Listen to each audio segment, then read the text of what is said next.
কারণ হইল এই কোরআন নাজিল করার কারণে যেমনি ভাবে রমজানের মর্যাদা বেশি হয়েছে, ঠিক তেমনি ভাবে রমজানের মধ্যে লাইলাতুল কদরের রাত্রিটা আল্লাহ তাআলার কাছে বেশি মর্যাদাবান হয়েছে। বলেন না সুবহানাল্লাহ। তাহলে কোরআনের মর্যাদা কম না বেশি? বেশি। কোরআন যে গিলাফে রাখা হয় সেই গিলাফ মাটিতে পড়লে আমরা এটা আবার চুমু খাই না। আবার আমরা যে রিয়ালের মধ্যে কোরআন রাখি, এটা একটা কাঠের রিয়াল হলেও, কম দামি হলেও আমরা এটাকে অনেক সম্মান করি, শ্রদ্ধা করি, করি কিনা?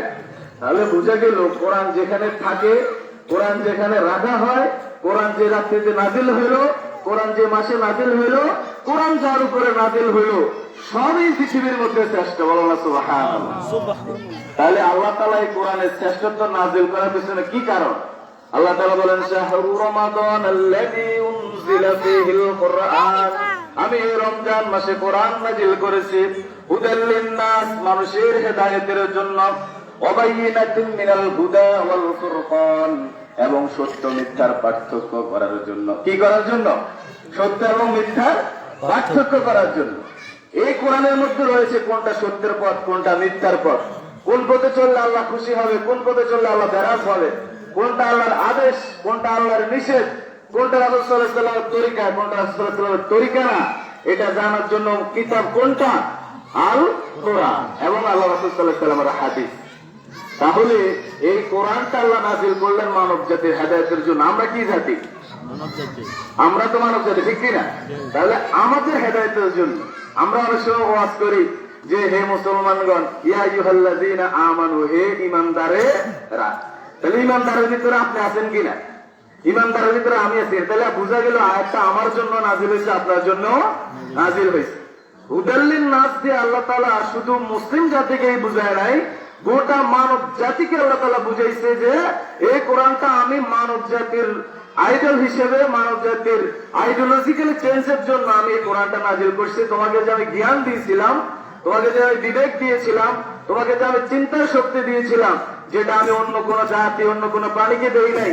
তোমার যে দেহে গরু বড়, তোমার যে দেহে হাতি বড়, তোমার যে দেহে সাগরে অনেক বড় বড় মাছ, জীবজন্তু, গাছপালা, অনেক কি কিছুই তোমার যে দেহে অনেক বড়। তোমার মাথার চেয়ে ওদের মাথা অনেক বড়, কিন্তু এদেরকে কি দেওয়া হয় নাই? বিবেক দেওয়া হয় নাই, চিন্তা শক্তি দেওয়া হয় নাই, বুঝের শক্তি দেওয়া হয় নাই, উপলব্ধির শক্তি দেওয়া হয় নাই। এই সকল গুণ আল্লাহ তাআলা মানব জাতির মধ্যে দিয়েছে। এই জন্য আল্লাহ তাআলা মানব জাতিকে এই সৃষ্টি জগতের আশরাফুল মাখলুকাত হিসেবে কি করলেন? ঘোষণা দিলেন। তাহলে আমরা এখানে যারা আছি, আমাদের সবার বিবেক আছে, সবাই ভালো খারাপ বুঝি, কোনটা ভালো পথ কোনটা খারাপ পথ সেটা বুঝি। আমাদের রাস্তার মধ্যে যদি কাঁটা থাকে, তাহলে আমরা এখানে সবাই বুঝি ওই কাঁটা পাড়া দেওয়া যাবে না, সাইড দিয়ে যেতে হবে। ঠিক প্রিয় ভাইয়েরা, এই কোরআন নাজিল হওয়ার কারণে যেভাবে মাস শ্রেষ্ঠ, কোরআন নাজিল হওয়ার কারণে যেভাবে লাইলাতুল কদর ওই দিন শ্রেষ্ঠ, কোরআন নাজিল হওয়ার কারণে যে পৃথিবীতে শ্রেষ্ঠ রাসূল হযরত মুহাম্মদুর রাসূলুল্লাহ সাল্লাল্লাহু আলাইহি ওয়াসাল্লাম শ্রেষ্ঠ, যে কোরআন নাজিল করার কারণে ওই ধর্ম পৃথিবীর শ্রেষ্ঠ ধর্ম, সেই কোরআন যদি আপনি আর আমি এটা থেকে গাইডলাইন নিতে পারি, এটা থেকে হেদায়েত নিতে পারি, তাহলে আমরা কি শ্রেষ্ঠ হব কিনা? হব। অবশ্যই আমরা কি হব? শ্রেষ্ঠ হব। দেখেন, আল্লাহ তাআলার এই রমজান মাসে একটা মাস আল্লাহর ইবাদত বন্দেগী করার কারণে আল্লাহ একটা ঈদ আমাদেরকে কি দিচ্ছে? উপহার দিচ্ছে। দুইটাই ঈদ মুসলমানদের জন্য। ঈদুল ফিতরের কথাটাই বলি, আল্লাহর ঈদের এক মাস যথারীতি পালন করার কারণে আল্লাহ তাআলা এই এক মাস পরে আমাদের জন্য একটা খুশির দিন দিচ্ছে। সেই দিনটার নাম কি? ঈদুল ফিতর। তাহলে পুরা একটা মাস শুধু ইবাদত করার কারণে আল্লাহ যদি এত বড় একটা আনন্দের দিন আমাদেরকে উপহার দিতে পারে, তাহলে গোটা জীবনটা যদি আমরা এভাবে আল্লাহ আদেশ নিষেধ দিয়া পরিচালনা করি, আল্লাহ আদেশ নিষেধ অনুযায়ী জীবন পরিচালনা করি, তাহলে আখিরাতে, ফুলসিরাতে, কিয়ামতে প্রত্যেকটা জায়গায় আমাদের জন্য ঈদ আছে না নাই? আলহামদুলিল্লাহ। এটা বুঝার বিষয়, এটা চিন্তার বিষয়। কেন আল্লাহ তাআলা এই একটা মাস আমাদেরকে কি শিক্ষা দিচ্ছে? রমজান আজকে সারা মাসে রোজা রাখা 5 ওয়াক্ত নামাজ পড়ছি, অন্য মাসে কোরআন না পড়লে মাসে পড়ছি, অন্য মাসে সত্য কথা না বললে এই মাসে বলছি, অন্য মাসে ফাহিশা কথা বললেও এই মাসে বলি নাই, অশ্লীলতার কাজ করি নাই, খারাপ কাজ করি নাই। এরকম সকল আল্লাহর আদেশ নিষেধ গুলা মাইনা চইলা এক মাস পরে রমজানের ঈদের দিন যদি আমরা নামাজ না পড়ি, আজকে যদি ফজর নামাজ কেউ না পড়ে থাকেন, আজকে যদি কেউ জোহরের নামাজ গ্যাপ করেন, আসর মাগরিব ঈশা, অথবা এইভাবে পরবর্তীতে যদি আপনার ভিতরে চেঞ্জ না আসে, তাহলে এই রমজান মাসটা আপনার জন্য ধ্বংস ছাড়া আর কিছুই নয়। এই মাস রমজান মাস পেয়ে আপনি কিছুই নিতে পারলেন না, কিছুই শিক্ষা গ্রহণ করতে পারলেন না। আল্লাহ কি শিখাইছে এই জিনিসটা আপনি জানলেনই না। আল্লাহ রাসূল সাল্লাল্লাহু আলাইহি ওয়াসাল্লাম একবার এভাবে মিম্বারে উঠলেন, মিম্বারে উঠার সময় তিনি 3 বার আমিন বললেন। এই আমিন বলার পিছনে কারণ হলো হযরত জিবরাইল আলাইহিস সালাম আল্লাহ রাসূলের কানে এসে বলছে, যে দুনিয়াতে বাবা মা পেয়ে খেদমত করতে পারলো না তার জন্য ধ্বংস। আল্লাহ রাসূল সাল্লাল্লাহু আলাইহি ওয়াসাল্লাম বলছে আমিন। কি বলছে? আচ্ছা, আল্লাহ রাসূল যদি বলে আমিন, তাহলে সেই দোয়া কবুল হওয়ার বাকি আছে না? নাকি কবুল হয়ে গেছে? কবুল হয়ে গেছে। যে ব্যক্তি দুনিয়া বাবা মা পেল কিন্তু খেদমত করতে পারলো না, তার জন্য কি? ধ্বংস। 2 নম্বর হলো যারা রাসূলুল্লাহ সাল্লাল্লাহু আলাইহি ওয়াসাল্লাম নাম শোনার সাথে সাথে সাল্লাল্লাহু আলাইহি ওয়াসাল্লাম বললো না, তার জন্য ধ্বংস। 3 নম্বরে আল্লাহ রাসূল বললেন, যে ব্যক্তি একটা মাস সিয়াম সাধনা করলো, রোজা রাখতে পারলো, রোজা আসলো, কিন্তু সে রোজা রাখা, রোজা মাস আসার পরেও তার জীবনের চেঞ্জ আসতে পারলো না, তার জীবনের রুটিন পরিবর্তন করতে পারলো না, সে নামাজি হইতে পারলো না, সে কোরআন তেলাওয়াতকারী হইতে পারলো না, সে ইসলামী জীবন যাপন করতে পারলো না, জীবনের গুনাহ খাতাগুলা মাফ করাইতে পারলো না, তার জন্য ধ্বংস। বলে না নাউযুবিল্লাহ। তাহলে আমরা যদি আমাদের জীবনে রমজান থেকে চেঞ্জ না আনি, তাহলে আল্লাহ রাসূল সাল্লাল্লাহু আলাইহি ওয়াসাল্লাম বলছে আমাদের জন্য কি? ধ্বংস। যদি আল্লাহ রাসূল সাল্লাল্লাহু আলাইহি ওয়াসাল্লাম আমাদের জন্য ধ্বংস বলে, তাহলে আর কে আছে যে কাল কিয়ামতের ময়দানে আমাদেরকে সুপারিশ করবে? আর কি কেউ আছে? কেউ নাই। হযরত ইব্রাহিম আলাইহিস সালাম তো পয়গম্বর, ওই দিন আল্লাহর রাগ দেখে তিনি ভীতু সন্তুষ্ট হয়ে যাবে। আল্লাহ এত বেশি কঠোর হবেন আখিরাতে। কে? হযরত ইব্রাহিম আলাইহিস সালাম। তিনি কি? মিল্লাতা আবিকুম ইব্রাহিম হুয়া সাম্মাকুমুল মুসলিমিন। পুরা মুসলমান জাতির তিনি কি? পিতা, জাতির পিতা। ইহার যদি এর অবস্থা হয়, আমার আর আপনার কি অবস্থা? আমরা তো দুনিয়াতে যখন আসি তখন কানের মধ্যে কি দেয়? আজান দেয়। কি বলে? আল্লাহু আকবার, আল্লাহু আকবার। এভাবে আজান দিয়ে বলে আল্লাহ বরত্ব বুঝায়। আবার যখন আমাদেরকে মৃত্যুবরণ করি আমরা, তখন কি বলে? বিসমিল্লাহি আলা মিল্লাতে। অর্থ কি? আমি রাসূলের দলে, রাসূলের মিল্লাতে এই মাইয়িতকে কি করলাম? অর্পণ করলাম অথবা কবরে নিলাম। তাইলে শুরু যখন হয়েছে, দুনিয়াতে যখন আসলেন তখন আল্লাহু আকবার, তখন ইসলামী রীতি রেওয়াজে দুনিয়াতে আসলেন। আবার যখন মৃত্যুবরণ করলেন তখনও বললেন মিল্লাতে আবি কি? বিসমিল্লাহি আলা মিল্লাতে রাসূলিল্লাহ। আর বাকি মধ্যখানের জীবনটা যদি এই রাসূলের অনুসরণ না করেন, রাসূলের আদর্শ মেনে না চলেন, রাসূল যে নামাজ নিয়ে এসেছে, রাসূল যে হেদায়েত নিয়ে এসেছে, রাসূল যে কোরআন নিয়ে এসেছে, সেগুলা যদি নিজের জীবনে আমল না করেন, তাহলে বলেন বিসমিল্লাহি আলা মিল্লাতে রাসূলিল্লাহ বললে কোনো লাভ হবে? না। 1000 বার যদি বিসমিল্লাহ বলেন কোনো লাভ হবে না।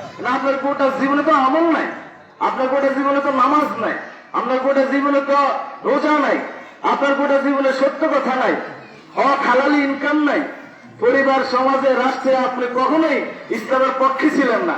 তাহলে কিভাবে আপনি বিসমিল্লাহি আলা মিল্লাতে রাসূলিল্লাহ বলার সাথে সাথে জান্নাতে চলে যান? এই কারণে আল্লাহ তাআলা, আমি আয়াত যেটা প্রথম বলছিলাম সেটা কি? আল্লাহ তাআলা বলছেন সূরা নিসার 82 নম্বর আয়াত, আফালা ইয়াতাদাব্বারুনাল কুরআন ওয়ালাউ কানা মিন ইনদি গায়রিল্লাহি লাওয়াজাদু ফি ইখতিলাফান কাসীরা। তোমাদের কি হল? তোমরা কি একটু চিন্তা গবেষণা করো না? আমি তোমাদের মাঝে এরকম একটা কিতাব না পাঠালাম, এরকম একটা কিতাব নাযিল করলাম যার মধ্যে যালিকাল কিতাব লা রাইবা ফীহি, এর মধ্যে কোনো সন্দেহ নাই, সংশয় নাই, ভুল নাই, এমন একটা কিতাব পাঠাইলাম। আর তোমরা কি এই কিতাব না নিয়ে বিন্দু পরিমাণ চিন্তা গবেষণা করো না? তোমরা কি একটু হেদায়েত নাও না? এই কোরআনে আসলে কি রয়েছে? ইয়া আইয়ুহাল ইনসান মা গররাকা বিরাব্বিকাল কারীম আল্লাযী খালাকাকা ফাসাওয়াকা ফাআদালাক ফি আইয়ি সূরাতিন মা শাআ রাক্কাবাক। ইয়া আইয়ুহাল ইনসান, হে মানুষেরা, তোমাদের কি হলো? ইয়া আইয়ুহাল ইনসান মা গররাকা বিরাব্বিকাল কারীম, তোমাদের কারীম থেকে, তোমাদের রব থেকে তোমাদেরকে কে গাফেল করে রেখেছে? কোন জিনিস তোমাদের দুনিয়ার, কোন মোহ তোমাদেরকে আল্লাহ থেকে গাফেল করে রেখেছে? তোমাদের কি হলো? আল্লাযী খালাকাকা ফাসাওয়াকা ফাআদালাক, আমি তোমাকে সৃষ্টি করেছি। ফি আইয়ি সূরাতিন মা শাআ রাক্কাবাক, আমি তোমার এই সূরত দান করেছি। তোমার মাথা যেখানে থাকার কথা সেখানে দিয়েছি। তোমার কান, নাক, চোখ, মুখ, হাত, পা যেখানে যেখানে থাকার কথা আমি তোমাকে ফি আইয়ি সূরাতিন মা শাআ রাক্কাবাক, ঠিক সেভাবে আমি তোমাকে সৃষ্টি করেছি। কিন্তু তোমার কি হয়েছে? তোমার তুমি কেন চিন্তা করো না? ইয়া আইয়ুহা মা গররকা বিরাব্বিকাল কারীম, এই মানুষ সকল, হে মানব জাতি, তোমাদের কি হলো যে তোমরা একটু চিন্তা গবেষণা করো না? আমি যে তোমাকে এত সুন্দর বানাইলাম, আমি যে তোমাকে হাত দিলাম, বুঝার শক্তি দিলাম, পা দিলাম, এত অঙ্গভূতঙ্গ দেওয়ার পরে, এত সুন্দর মানুষ বানানোর পরেও কি তুমি আল্লাহর ইবাদত বন্দি করবে না? এত সুন্দর রমজান দেওয়ার পরেও কি তুমি তোমার লাইফে ছেড়ে জানবে না? এত সুন্দর রমজান পাওয়ার পরেও কি তুমি তোমার জীবনের যে খারাপ দিকগুলো সেগুলো পরিবর্তন করে একজন বাংলা ইমানদার হওয়ার জন্য নিজেকে প্রস্তুত করবে না? তোমার কি হয়েছে? আল্লাহ সুবহানাহু ওয়া তাআলা এইভাবে বারবার বলছে। আমরা সূরা রহমান পড়ি না কি? ফাবিআইয়ি আলা'i রাব্বিকুমা তুকাজ্জিবান, তোমরা আল্লাহ তাআলার কোন কোন নিয়ামতকে অস্বীকার করো? তোমরা আল্লাহ তাআলা কোন কোন নিয়ামতকে অস্বীকার করো? আল্লাহ তাআলা কোন নিয়ামত অস্বীকার করার সুযোগ আছে? এত কিছু নিয়ামত দেওয়ার পরেও যদি আমরা গাফিল হই, এত রহমত, নাজাত, এত একটা প্রোডাক্টিভ মাস যেখানে আমার চেঞ্জ হওয়ার অনেক সুযোগ আছে, আমার পরিবর্তন হওয়ার অনেক সুযোগ আছে, এরকম মাস পাওয়ার পরে যদি আমি চেঞ্জ না হই, পরিবর্তন না হই, তাহলে পরে কোন মাস আসতে পারে, কোন কিতাব দিলে পরে, কোন নবী আসলে পরে তুমি হেদায়েত পাবে? নাউযুবিল্লাহ। আমাদের মাঝে যে পয়গাম করে এসেছেন, তিনি কি সকল পয়গাম্বর ফিরে আসছে কিনা? আল্লাহ তাআলা ঘোষণা দিয়েছেন, ওমা আরসালনাকা ইল্লা রাহমাতাল লিল আলামিন, আমি আপনাকে দুনিয়ার জন্য রহমত হিসেবে কি করেছি? প্রেরণ করেছি।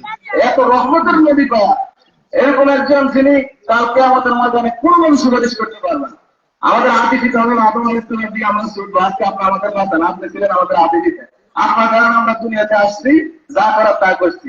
আদম আলাইহিস সালাম বলবে যে আমি আমার সময়টা ভুল করে ফেলেছিলাম, যদি আল্লাহ আমাকে ক্ষমা করে দিতে, আমাকে জান্নাতি আল্লাহ সার্টিফিকেট দিতে আমাকে, কিন্তু আমার এই গ্যাসটা কারণে আমি আজকে সুপারিশ করার ক্ষমতা রাখি। এবার আস্তে আস্তে আস্তে আস্তে মুসা আলাইহিস সালামের কাছে আসার পরে মুসা আলাইহিস সালাম বলবে যে আমিও আজকের ভাই তোমাদের জন্য সুপারিশ করতে পারবো না। এই আখিরাতে সুপারিশ করার জন্য একজনই পয়গম্বর আছে, তিনি হলেন হযরত মুহাম্মদুর রাসূলুল্লাহ সাল্লাল্লাহু আলাইহি ওয়াসাল্লাম। তাহলে ওই কালকে আমাদের ময়দানে সুপারিশ একজনই করবে। কোরআন সুপারিশ করবে, সিয়াম সুপারিশ করবে, ও এরকম আরো অনেকে সুপারিশ করবে। কিন্তু পয়গম্বরের সুপারিশ হলো আল্লাহর কাছে শ্রেষ্ঠ সুপারিশ। আল্লাহ তাআলা কান্না করে দিবে, যে আল্লাহ রাসূল কান্না করে দিবে যে হে আল্লাহ, আমার উম্মতরা জান্নাতে জাহান্নামে যাবে আর আমি জান্নাতে থাকবো, আল্লাহ এদেরকে একটু মাফ করে দেয়। তা আল্লাহ তো আপনাকে মাফ করলো, আপনার তো কিছু করার থাকা লাগবে, লাগবে কিনা? তাহলে আমরা মনে করি এই যুদ্ধ যুবক সমাজটা আমাদের এলাকা, আজকে যুব সমাজের উদ্যোগে এরকম প্যান্ডেল হয়েছে। আমি যতটুকু শুনছি ইফতার মাহফিল হয়েছে তাদের উদ্যোগে, যুব সমাজের উদ্যোগে। এই আমাদের এলাকার যুব সমাজরা যদি এরকম চেঞ্জ হয়, আমাদের এলাকার যুব সমাজরা যদি এরকম নামাজি হয়, আমাদের এলাকার যুব সমাজরা যদি ইসলামিক কৃষ্টি কালচার দিয়ে তাদের জীবন গঠন করে, তাহলে ইনশাআল্লাহ এই সমাজটা পরিবর্তন হবে ইনশাআল্লাহ। সেজন্য আমাদের সবার দায়িত্ব রয়েছে, আমরা কাঁধে কাঁধ মিলিয়ে অপরকে সাহায্য সহযোগিতা করে এই ঈদ যেরকম আমাদেরকে ভেদাভেদ ভুলে দেয়, এই ঈদ যেরকম আমাদেরকে নিচু উঁচু ভুলে দেয়, ধনী গরিব ভুলিয়ে দেয়, আমাদেরকে ভাতৃত্ব বন্ধনে আবদ্ধ হয়ে ঐক্য হয়ে একতা নিয়ে ঈদের জামাতে এসে একজন ইমামের পিছনে সবাই কাতারবদ্ধ হয়ে নামাজ পড়ে, সমাজের প্রত্যেকটা স্তর স্তরে যদি এরকম ঐক্য থাকে, এরকম একতা থাকে, ভেদাভেদ দূর হয়ে ছোটখাটো বিষয়কে দূরে রেখে সবাই যদি একসাথে কাজ করতে পারি, তাহলেই কেবল ইনশাআল্লাহ আমাদের সমাজ কিভাবে পরিবর্তন হবে। রমজান আমাদেরকে এটা শিখেছে। রমজানে কেউ কি যে অন্য দল করে সে রোজা রাখে নাই, আর যে আরেক দল করে সে রোজা রাখে, এরকম হয়েছে? যে অন্য দল করে সে তারা পড়ে নাই, যে দল করে সে তারা এরকম হয়েছে? সবাই ইবাদত করছি, সবাই নামাজ পড়ছি, সবাই কোরআন খতম করছি, সবাই সত্য কথা বলছি। তাহলে এরকম রমজান থেকে শিক্ষা দেওয়া, রমজান থেকে তাকওয়ার শিক্ষা নিয়ে, রমজান থেকে আমাদের জীবনের সুশৃঙ্খলতা শিক্ষা নিয়ে, রমজান থেকে আল্লাহর আদেশ নিষেধ পালনের ব্যাপারে যে সতর্কতা অবলম্বন করেছিলাম, এই শিক্ষাগুলো নিয়েই যদি আমরা আমাদের লাইফে সমাজে চেঞ্জ আনতে পারি, তাহলে আমরা দুনিয়াতেও কামিয়াবি হবো, আখিরাতেও কি হবো? কামিয়াবি হব। দেখেন এই দুনিয়ার জীবনে যদি ন্যাক আমল না করে কবরে যান অনেক শাস্তি। যখন ফাতেমা রাদিয়াল্লাহু তাআলা ইন্তেকাল করলেন তখন তিনি কবরকে কষ্ট করলেন, যে কবর খুব সাবধান, আজকে কবরে যাকে শোয়াইছি তিনি অন্য কোন মহিলা নয়, তিনি জান্নাতে মহিলাদের সাথে ফাতেমা রাদিয়াল্লাহু তাআলা আনহা। কবর বলে কোন জবাব দেয় না। 2 নম্বরে আবার কবরকে বলে, এই কবর তোমার কাছে জবাব আসলো না কেন? কবর এই লাশের সাথে বেয়াদবি করা যাবে না, একে শাস্তি দেওয়া যাবে না।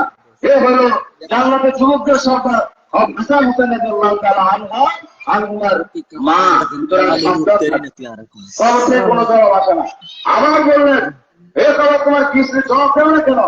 আজকে তোমার এখানে যাকে শোয়াইছি তিনি আর কেউ নয়, হযরত মুহাম্মদুর রাসূলুল্লাহ সাল্লাল্লাহু আলাইহি ওয়াসাল্লামের কন্যা হযরত ফাতেমা রাদিয়াল্লাহু তাআলাকে শোয়াইছি, সুতরাং সাবধান। এবার কবর জবাব দিলেন, হে আল্লাহর গফারি, আমি মাটির তৈরি আমার কবর, এখানের মধ্যে কে হযরত আলী রাদিয়াল্লাহু তাআলার স্ত্রী, কে হাসান হোসেনের মা, কে হযরত মুহাম্মদ রাসূলুল্লাহ সাল্লাল্লাহু আলাইহি ওয়াসাল্লামের সন্তান, এগুলো আমি চিনি না। আমি অন্ধ, আমি বলি আমার কাজ হইল যে আমল করে এখানে আসছে তাকে আমি শান্তি দিই, আর যে আমল করে না করেছে এখানে আসছে তাকে আমি এমন চাপা দিব তার এই পারে হাড়গুলা এই পারে চলে যাবে, এই পারে হাড়গুলা এই পারে চলে আসবে। কার ব্যাপারে কবরে হাজির করলে? হযরত ফাতেমা রাদিয়াল্লাহু তাআলা আনহা। আমাদের এলাকায় কি এরকম কোন মহিলা আছে নেই? ভবিষ্যতে হওয়ার কোনো সম্ভাবনা আছে। যদি ওনার ব্যাপারে হাদিস হয়, হযরত উসমান রাদিয়াল্লাহু তাআলা আনহু যখন কবরের সামনে দিয়ে হাঁটতেন তখন তিনি চোখের অশ্রু ঝরাতে থাকতেন, অতক্ষণের কান্না চলে আসতো, কষ্ট করা হলো, হে উসমান, আশারাই মুবশশির 10 জন সাহাবীকে আল্লাহ রাসূল সাল্লাল্লাহু আলাইহি ওয়াসাল্লাম যা দুনিয়ার মধ্যে জান্নাতের সার্টিফিকেট দিয়েছে। সুবহানাল্লাহ। দুনিয়াতে আল্লাহ রাসূল বলেছে তোমরা এই 10 জন জান্নাতি, তোমাদেরকে আল্লাহ সার্টিফিকেট দিয়েছে, আল্লাহ রাসূল সার্টিফিকেট দিয়েছে, কিন্তু তোমার কবরের সামনে দিয়ে গেলে তুমি কান্না করো কিসের জন্য? এই কবরটা তোমার জান্নাতে যাওয়ার প্রথম স্তর। বললেন, হে তোমরা বুঝবো না, আমি উসমান দুনিয়ার জীবন যাপন করতে গিয়ে না জানি আমার কোথায় কোথায় ভুল হয়ে গেছে, না জানি আমার কোথায় কোথায় ত্রুটি হয়ে গেছে। এই ত্রুটির জন্য যদি আল্লাহ আমাকে জিজ্ঞাসা করে, কবর আমাকে চিনে না, আমি তো উসমান, আল্লাহ আমাকে চিনে না, উসমান, সুতরাং আমার এই কারণে ভয়ে ভয়ে কান্না আসে। তা আসুন আমাদের এই রমজান থেকে শিক্ষা গ্রহণ করে আমাদের জীবনটা পরিবর্তন করি। রমজানের যে ইবাদত বন্দী করেছি, রমজানের পরেও শিক্ষা বন্দী করি, এক অপরের পিছনে না লাগি, অপরকে যে রমজানে সাহায্য করেছি পরেও এভাবে সাহায্য করি, সবার সাথে কাঁধে কাঁধ মিলে মুসলিম উম্মার ঐক্য সমর্থন করে আমরা যদি আমাদের এই সমাজটা পরিবর্তন করতে পারি, তাহলে এই সমাজের আল্লাহর রহমত, বরকত এবং শান্তি নাজিল হবে ইনশাআল্লাহ। 2 নম্বর হলো আমাদের রাষ্ট্রটা আসলে আমরা 90% মুসলমান হলেও আমাদের রুলস, আমাদের সংবিধান মোতাবেক আমাদের এই রাষ্ট্রটা আসলে এখন পর্যন্ত পুরোপুরি ইসলামের আদলে গঠন হয় নাই। একটা রাষ্ট্র যদি ইসলামের রাষ্ট্র হলে উপকার কি? মনে করেন চাঁদপুর জেলার ভিতরে 100 জন লোক আছে, তেনারা প্রত্যেকে 100 কোটি টাকার করে মালিক, এর বেশি লোক আছে, আমি 100 জন ধরলাম, তাদের যদি 8% করে জাকাত আসে তাহলে কত হবে? 100 লোকে 100 কোটি টাকা করে মালিক, তাইলে কত? 250,000 কোটি টাকা কি হবে? জাকাত আসবে। তাহলে 250 কোটি টাকা জাকাত আসলে এই জাকাত ফান্ডটা যদি এক জায়গায় থাকে, আর এই ছাত্র যত গরিব লোক আছে সবাই মাঝে যদি 250 কোটি টাকা বন্টন করে দেয় 1 বছরে, তাহলে এই সমাজের মতো আর কোনো দরিদ্র লোক থাকবে? দারিদ্রতা থাকবে? তাহলে যখন ইসলামী রাষ্ট্র কায়েম হবে তখন এই জাকাত ব্যবস্থা কি হবে? কায়েম থাকবে। এই একটা ব্যবস্থা দিয়েই ওটা সমাজকে পরিবর্তন করার কি আছে? সুযোগ আছে। ঠিক এরকম জাকাত ব্যবস্থা, নামাজ ব্যবস্থা, ইসলামী রাষ্ট্র ব্যবস্থা যদি হয় তাহলে পাড়ায় পাড়ায়, মহল্লায় মহল্লায়, গ্রামে গ্রামে, উপজেলা উপজেলা সারা বাংলাদেশে আল্লাহর রহমত বরকত নাজিল হয়ে যায়। বলুন সুবহানাল্লাহ। তা আসুন আমরা আমাদের এই জীবনটাকে কাজে লাগাই। মূলত আল্লাহর পক্ষ থেকে আমরা একটি সুন্দর একটা ধর্মে যে আসতে পেরেছি, এই জন্য আমাদের কিয়ামত পর্যন্ত আল্লাহর চিন্তা দিয়ে থাকা উচিত। আমরা যদি হিন্দু ধর্মে হইতাম, আমরা যদি বৌদ্ধ ধর্মে জন্মগ্রহণ করতাম, আমরা যদি খ্রিস্টান ধর্মে জন্মগ্রহণ করতাম, তাহলে আমাদের কি অবস্থা হইত? আল্লাহ আমাকে আপনাকে অত্যন্ত ভালোবেসে আদর করে ইসলাম ধর্মে পাঠাইছে। তা আসুন ইসলামকে বুঝুন এবং ইসলাম দ্বারা নিজের লাইফ চেঞ্জ করুন, নিজের পরিবার জীবন, সামাজিক জীবন, সর্বোপরি রাষ্ট্রীয় জীবনকে পরিবর্তন করুন।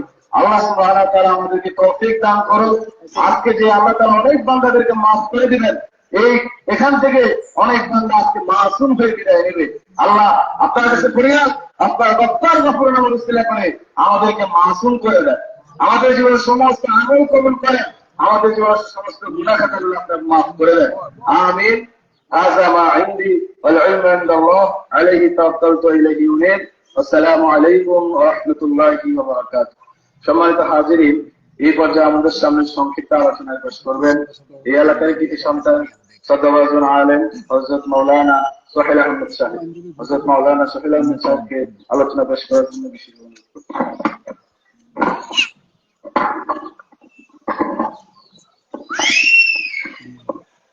আসসালামু আলাইকুম ওয়া রাহমাতুল্লাহি ওয়া বারাকাতুহু। সবাই ভালো আছেন? সবাইকে জানাচ্ছি ঈদ উল ফিতরের ঈদ শুভেচ্ছা, ঈদ মুবারক। আজকে মুসলমানদের সবচেয়ে আনন্দের যে উৎসব,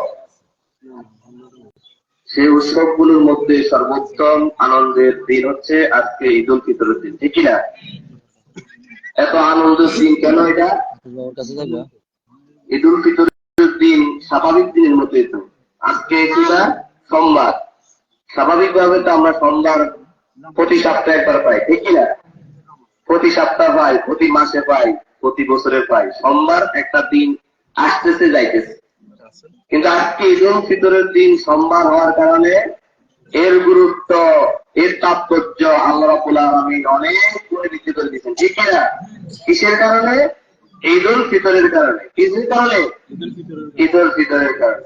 সম্মানিত উপস্থিতি, সময় অনেক কম। কেমন কম? এই দুনিয়ার সময় আজকে সোমবার, ঠিক কিছু সময় পরে দুপুর হবে, কিছু সময় পরে বিকাল হবে, তার কিছু পরে রাত, তারপরে দিন শেষ, আবার আসবে আরেকটি দিন। সময় কিন্তু পড়িয়ে যাচ্ছে। এই সময় আপনার জীবনে, আমার জীবনে আর ফিরে পাওয়া সম্ভব না। আপনি মন চাইলে আবার আপনার অতীতে ফিরে যেতে পারবেন? সম্ভব? আপনি আবার শিশু বাচ্চা হতে পারবেন? যারা বৃদ্ধ হয়েছেন ইচ্ছা করলে আবার যুবক হইতে পারবেন? সুযোগ আছে? তার মানে আমাদের জীবনের সময় অনেক কম, একেবারেই কম, একেবারেই কম, যেটা বলার অপেক্ষা রাখে না। সম্মানিত উপস্থিতি, আমি যে কথাটা বুঝাতে চাচ্ছি, এই মাহে রমজান মাস আপনার বয়স যত পাইছেন তত, এর মধ্যে বুঝা থেকে আপনার রোজা রাখছেন, রোজা রাখার চেষ্টা করছেন। তো মাহে রমজান মাস কি উদ্দেশ্যে আমাদের কাছে আসে, কি উদ্দেশ্যে আমাদের কাছ থেকে যায়, সেটা আমি আপনি কতটুকু অর্জন করতে পারলাম। আমার এই যে সময় পড়ে যাচ্ছে, একটু সময় পরে আমি আর এই পৃথিবীতে থাকবো না, এটাকে আমাদের মনে হয়? আমরা এই পৃথিবীতে আবার মানে বছরের পর বছর থাকার সুযোগ আছে? সুযোগ আছে? সুযোগ নাই। সময় আমার যেরকম আজকে সোমবার, একটু পরে এটা পরিবর্তন হয়ে আমার মঙ্গলবার চলে আসবে। ঠিক আমিও আজকে পৃথিবীতে আছি, কিছু সময় পরে আর থাকবো। এই যে মাঝখানের যে স্টেশন, দুনিয়ার জীবন, পার্থিব জীবন, রব্বুল আলামিন আমাকে আপনাকে একটি বিবেক বুদ্ধি দিয়ে পাঠিয়েছেন শুধুমাত্র কি করার জন্য? ওমা খালাকতুল জিন্না ওয়াল ইনসা ইল্লা লিয়াবুদুন। জিন এবং মানব জাতিকে আল্লাহ বিবেক দিয়েছেন, এই জন্য অন্য কোনো পশু পাখির কথা বলা হয় নাই। শুধু এখানে জিন এবং মানুষকে রব্বুল আলামিন ইঙ্গিত করে বলতেছেন, আমি তোমাদেরকে কেবলমাত্র একটি উদ্দেশ্যেই সৃষ্টি করেছি। কিসের জন্য? ইল্লা লিয়াবুদুন, শুধুমাত্র আমার ইবাদত করার জন্য। এখন আমার ইবাদত করার জন্য অর্থ এই নয় আপনি শুধু সকালে মসজিদে ঢুকবেন আর রাত্রে বের হবেন, শুধু মসজিদে পড়ে থাকবেন, আপনার ইবাদত এটা না। রব্বুল আলামিনের প্রত্যেকটি সময় রব্বুল আলামিনের হুকুম। কেমন আপনি কারো কাজ করেন, আমরা কারো কাজ করি না? এই যে আপনি কারো কাজ করতেছেন, আপনার একটা টাইম আছে, সকাল 8টা কাজ ধরেন, দুপুর 1টা পর্যন্ত কাজ করেন, মালিক আপনার সামনে নাই, আমি রব্বুল আলামিনকে ভয় করে সঠিকভাবে ওই মালিকের কাজ সঠিকভাবে করে দিয়েছেন, আল্লাহকে ভয় করে, এখানে ইবাদত। এটাই কি ইবাদত? আপনি এখন ফ্রি আছেন, বসে রয়েছেন, আপনি একটু দুরূদ শরীফ পড়লেন, জিকির করলেন, এটাই কি ইবাদত? আপনি বাজারে গেলেন, বাজারে গিয়ে আপনি হালাল ইনকাম দিয়ে বাজার করলেন, এটাই কি ইবাদত? এগুলো ইবাদত। কিন্তু আমরা ইবাদতের সংজ্ঞা বুঝি, আমি বাইরে মসজিদের বাইরে যা ইচ্ছে তাই করতে পারি, কোনো অসুবিধা নাই। মসজিদে গেলে রব্বুল আলামিন সব কিছু মাফ করে দিবি, এত সোজা। আপনাকে যদি কেউ অন্যায় ভাবে একটা থাপড় দেয়, আপনার মেজাজ খুব শান্ত থাকে, ঠিক কিনা? খুব শান্ত থাকে, পাইলে করে কি এখানে শেষ, কথা এখানে কি শেষ। এখানে যেন আপনি আপনার মেজাজকে কন্ট্রোল করতে পারেন না। রব্বুল আলামিন দেখেন, আপনি ভিতরে করতেছেন ইবাদত, বাইরে করতেছেন আমার নাফরমানি, আল্লাহ কিভাবে আপনাকে ছাড় দিবে এত সহজে? কারণ রব্বুল আলামিন আপনাকে একটা বিবেক দিয়েছে, একটা ব্রেন দিয়েছে। আপনি ব্রেন দিয়ে দুনিয়াতে অনেক কিছু, আপনাকে সুখে শান্তিতে রাখার জন্য অনেক কিছু করতেছেন, কিন্তু আপনার যে ব্রেন দিয়ে রব্বুল আলামিনের ইবাদত করলে আখিরাতের জিন্দেগিতে আপনি বেঁচে যাবেন, সেই কাজগুলো করার জন্য আমাদের মধ্যে কোনো প্রতিযোগিতা নাই। বরং কিভাবে অপরাধের সাথে নিজেদেরকে নিমজ্জিত করা যায়, কিভাবে সমাজে রাজধানী সৃষ্টি করা যায়, একে অন্যের পিছনে কিভাবে গিবত পয়সা আমাদেরকে আমরা সৃষ্টি করি, মানে কিভাবে ফাসাদ সৃষ্টি করা যায়, সরলগা কিভাবে সৃষ্টি করা যায়, আমরা সেই দিকে নিজেদেরকে বেশি করে দিই, নিজেদেরকে সেই দিকে আমাদের মনোনিবেশ করে দিই। এই জন্য আল্লাহর কাছে নামাজ পড়তে হবে, এটা আল্লাহ তাআলার একটা হুকুম। রোজা রাখতে হবে, এটা আল্লাহ তাআলার একটা হুকুম।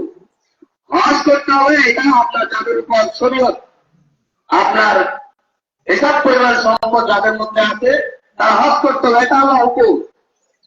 যাকাত প্রদান করতে হবে, আমার পূর্ববর্তী বক্তা বলে গেছেন যাকাত। এখানে বর্তমান সমাজে অর্থনৈতিক সমৃদ্ধ আমাদের এই সমাজে প্রায় আমার বিবেচনায় প্রায় 80% মানুষ যাকাত পাওয়ার মতো উপযুক্ত, কিন্তু যাকাতের সঠিক ব্যাখ্যা না বোঝার কারণে এবং যাকাত নিয়ে আমাদের সমাজে সেইভাবে কাজ না থাকার কারণে, রাষ্ট্রীয়ভাবে সেটা সেই উপযোগী ব্যবস্থাপনা না থাকার কারণে আমরা খুবই বেহুশ অবস্থা, নিজেদের সম্পদ আঁকড়িয়ে নেওয়ার চেষ্টা করতেছি।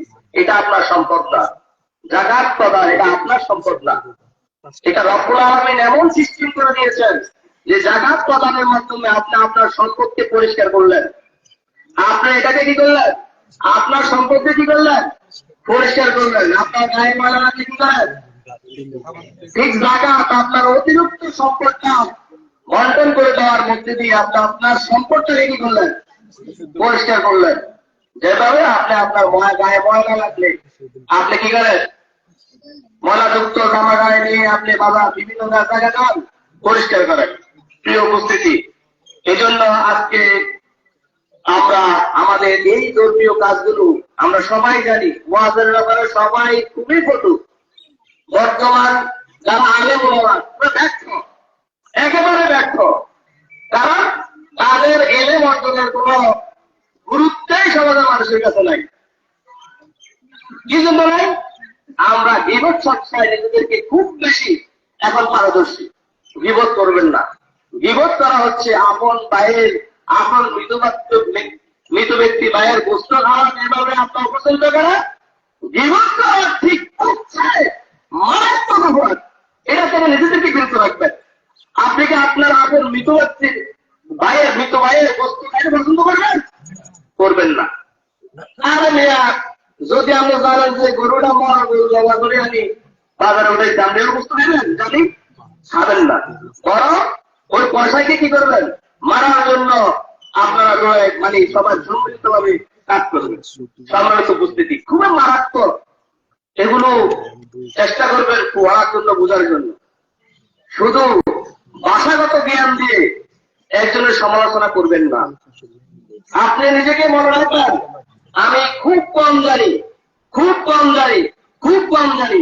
আমার জানার অনেক অনেক কি রয়ে গেছে, আমার জানার অনেক অভাব রয়ে গেছে। তলাবুল ইলমি ফারিদাতুন আলা কুল্লি মুসলিম। দ্বীনি ইলম শিক্ষা করা মুসলমানদের জন্য কি? প্রত্যেক মুসলমানের জন্য ফরজ। দ্বীনি ইলম শিক্ষা কি? সূরা ফাতিহা সহি শুদ্ধভাবে তেলাওয়াত করতে দিলে অনেক ভালো আলেমে জানে না, তার মাথার ঠিক নাই, তাজবিদ ঠিক নাই, সেখানে আমি আর আপনি তো ফেল। আমরা এগুলো তো আছে, যদি সূরা ফাতিহা সঠিকভাবে না জানি, যে ফাতিহা না পড়লে আমরা নামাজ হবে না। সূরা ফাতিহা না পড়লে কি হবে না? ওই সূরা ফাতিহা তো আমাদের সহি শুদ্ধ নাই। এখানে কয়জনের আছে? আমি ওই আল্লাহ মালুম সূরা ফাতিহা তাজবিদ সহ মাত্রা সহ আপনাকে পড়তে হবে, পড়তে হবে, পড়তে হবে। সহি শুদ্ধ আছে আপনার নামাজ হবে না, হবে না, হবে না, এটাই সঠিক। এবার আপনার মানে আর না মানে আমার সমালোচনা করেন আর গায়ে করেন। নামাজ পড়ার কারণ কয়টা? এই যে আপনার নুরানি মাদ্রাসা আপনার বাচ্চাদেরকে দেন, তাদেরকে জিজ্ঞেস করেন, বাবা নামাজ পড়ার কারণ কয়টা? সে বলবে বাবা 19টা। প্রথমটা বলো, নামাজে অশুদ্ধ করা। 1 নম্বরে শেষ।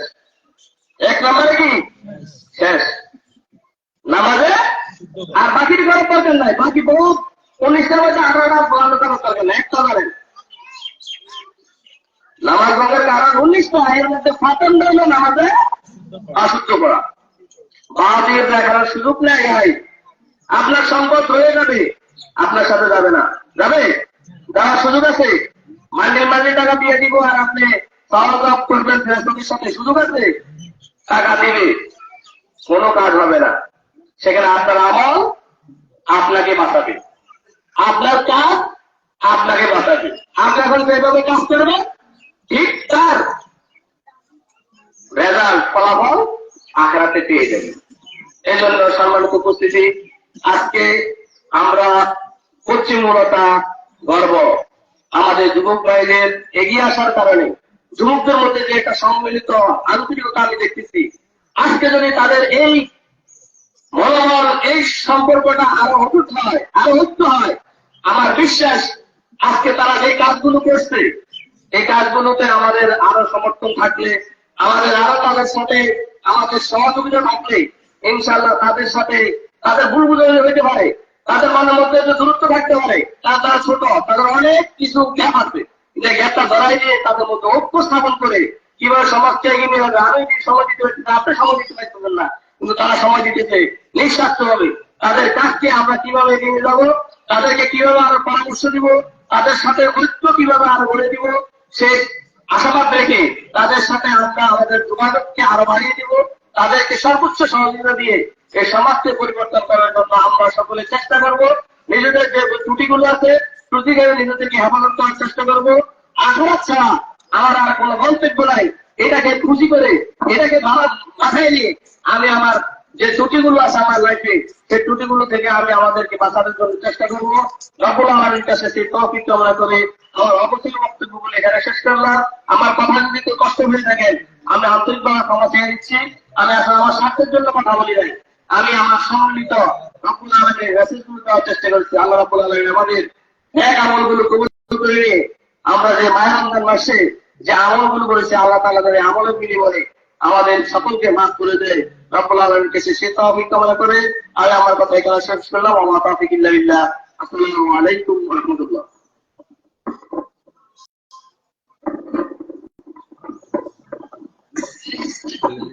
আসসালামু আলাইকুম ওয়া রাহমাতুল্লাহি ওয়া বারাকাতুহু। আমরা সকলে তার কথা শোনা করি।